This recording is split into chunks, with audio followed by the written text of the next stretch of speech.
नेरले पंचायत समिती गणामधील उमेदवार महेश पाटील दादा आपल्यासोबत आहेत.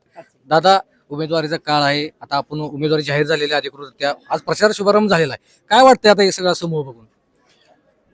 सर्वप्रथम महाराष्ट्राचे उपमुख्यमंत्री माननीय अजितदादा यांचं जे दुःखद निधन झालं, त्यांना मी सर्व नेरले ग्रामस्थांच्या वतीनं आणि सर्वांच्या वतीनं विनम्र असं अभिवादन करतो आणि त्यांच्या पवित्र स्मृतीस भावपूर्ण अशी श्रद्धांजली अर्पण करतो.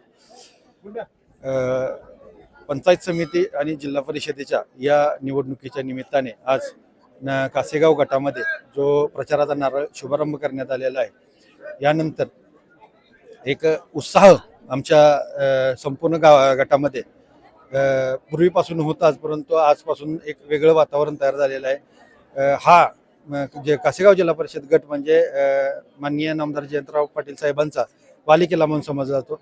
इथं फक्त भौतिक विकासच नाही तर सर्वांगीण विकास हा साहेबांच्या माध्यमातून झालेला आहे. सहकारी संस्था असतील, शिक्षण संस्था असतील, त्याचबरोबर अनेक प्रकारे आरोग्याच्या सुविधा असतील, हा साहेबांनी विकासाचा डोंगर उभा केलेला आहे.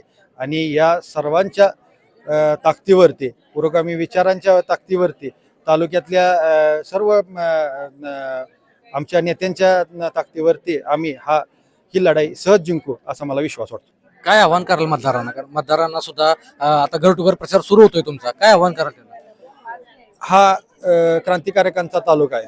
ही भूमी ही पुरोगामी विचारांची भूमी आहे. मी मतदारांना असं आवाहन करतो की तुम्ही आजपर्यंत विकासाच्या विचाराशी आणि विकास करणाऱ्या प्रत्येक व्यक्तीच्या पाठीमागे उभं राहिलं आहे. इथून पुढे सुद्धा भूलथापांना न बळी पडता, ध्रुवीकरणाला जे धार्मिक ध्रुवीकरण चाललेलं आहे त्याला बळी न पडता तुम्ही शाश्वत विकासाच्या मागं आणि सत्याच्या मागं उभा राहावं.